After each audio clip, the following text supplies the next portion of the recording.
वीरान नगर में mental hospital के सामने सुबह के समय एक ऑटो आकर रुका। इसमें से रवि नाम का लड़का उतरा और अस्पताल के गार्ड को बुलाने लगा। कुछ देर तक जब कोई नहीं आया तो रवि खुद ही गेट खोलकर अंदर जाने लगा। जैसे ही रवि ने गेट खोला, एक आदमी ने उससे पूछा कि तुम टीवी ठीक करते हो? रवि ने जवाब दिया, नहीं। यह सुनते ही उस आदमी ने रवि को जोरदार थप्पड़ मारते हुए कहा कि यहाँ से अभी सिर्फ ठीक करने वाले को अंदर बुलाना था, तुम यहाँ क्या कर रहे हो? रवि को कुछ समझ नहीं आ रहा था। थप्पड़ खाने के बाद उसका सिर भी चकराने लगा, लेकिन किसी तरह खुद को संभालते हुए रवि ने कहा कि मैं यहाँ नौकरी के लिए आया हूँ। तभी एक डॉक्टर और उसके साथ 4 कंपाउंडर भी गेट के पास पहुँच गए। उन्होंने थप्पड़ मारने वाले इंसान को पकड़ लिया। डॉक्टर ने कंपाउंडर से कहा कि जाओ इसे ले जाकर ट्रीटमेंट की तैयारी करो, मैं जल्दी आता हूँ। कंपाउंडर के जाते ही पास खड़ा रवि डॉक्टर के पास गया और कहा कि आज इस अस्पताल में मेरा पहला दिन है, क्या आप मुझे बता सकते हैं कि डॉक्टर पाटिल कहाँ मिलेंगे? डॉक्टर ने जवाब देते हुए कहा कि मैं ही पाटिल हूँ, तुम यहाँ से सीधे जाकर अपना जॉब लेकर ऑफिस में जमा करो और वहाँ से ड्रेस लेकर बगल के केबिन में आ जाना। रवि थोड़ी देर में कंपाउंडर की वर्दी पहनकर डॉक्टर के केबिन में पहुँच गया। डॉक्टर ने उसे बताया कि जो तुम्हें अभी गेट में मिला था वो पागल है। पिछले 8 दिनों से वो सभी को टीवी बनाने वाला समझ रहा है। फिर जब उसे पता चलता है कि वो टीवी बनाने वाले नहीं हैं तो गुस्से में थप्पड़ मार देता है। उसके बाद डॉक्टर ने अपने अस्पताल के रमाकांत कंपाउंडर को बुलाया और रवि का परिचय सबसे कराने के लिए कहा। रमाकांत ने कुछ ही देर में रवि से सबको मिलवा दिया और फिर उसे मरीजों के कमरे में ले गया। वहाँ हर कोई कुछ न कुछ अजीब हरकत कर रहा था।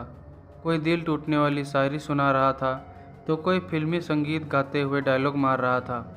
सभी मरीजों को देखते हुए रमाकांत ने रवि से कहा कि आज के बाद से तुम्हें इन सारी चीज़ों को झेलना होगा। इतना कहकर रमाकांत वहाँ से चला गया। तभी रवि को पता चला कि उसकी नाइट ड्यूटी लगी है। दिन के समय आराम करने के बाद रवि रात को मरीजों की देखरेख में जुट गया। जैसे ही रात के 12 बजे तो सभी का चेहरा डर से पीला पड़ने लगा। हल्ला करने वाले मरीज भी चुपचाप से एक कोने में बैठ गए। यह सब देखकर रवि को बड़ा अजीब लगा।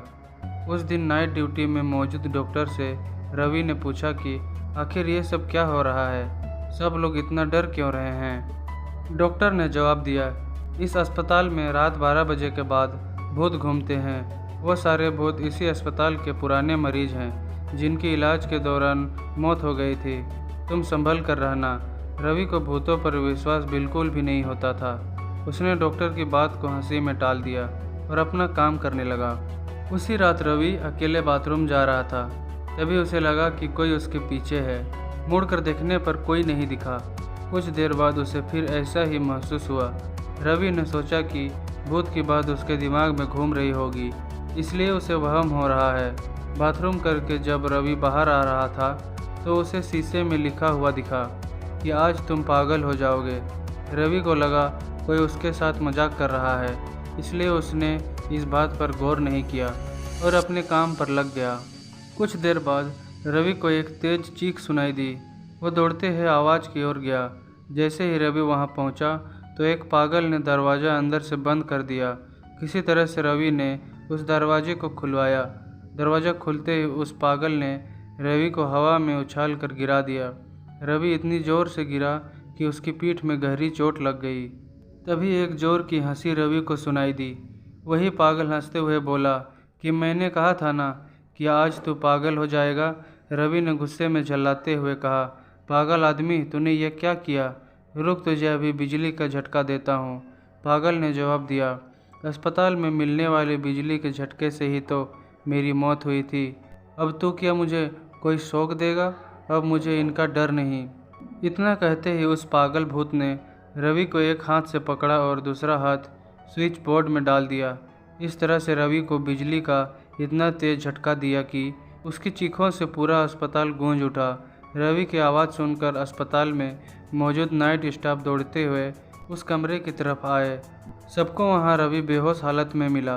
तुरंत रवि को मरीजों के बेड पर लेटाया। उसी दिन से रवि की दिमागी हालत खराब है। अब रवि अपने आप को उस अस्पताल का डॉक्टर समझता है। अपनी पागल स्थिति और डॉक्टर बनने के वहम के चलते रवि ने ब्लेड से अब तक कई लोगों का पेट काट दिया है।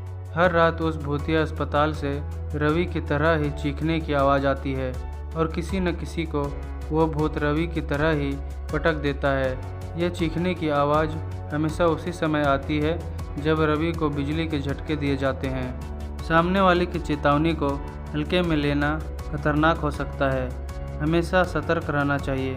थोड़ी सी भी सावधानी हटने पर भयानक दुर्घटना घट सकती है।